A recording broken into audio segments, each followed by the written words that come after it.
Langkoy! Ito yung pinakahirap na gagawin namin expedition. Tatawid kami sa napakalalim na lupa dito.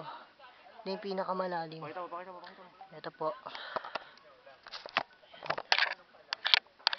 Ayun, tingnan siya kalalim. Mula ron. Tapos hanggang dito. Bali sila nga hindi makatawid eh. Teacher Jam, bakit ba langkoy? Buti pa kami. Ito. Okay. Tanong ka na, pre.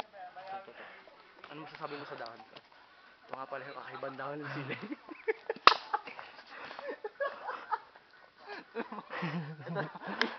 Dahon. Bigyan mo ng salita, pre. Kapag ginagano mo. Yan. Yun. Ano masasabi mo? Kakaibang dahon. Ito. Ito ang dahon. Hindi ko alam kung anong dahon to kasi medyo kaiba itsura niya, no? Dahon ng pechay. Lagas-lagas yung mga dahon nila, parang Ginat-gat ng parang kinain, pero total pala. Parang ginat-gat na wala na makain. Parang kinain ng isang kasama namin to eh. Yung isang kasama namin kanina, may nungoy ang dahon. Ngayon, Nagnganga. kaya hindi rin kami nahirapan umakyat. Di kami naligaw kasi yun yung mga palatandaan nila. Tama. May mga kain-kain na dahon. Okay.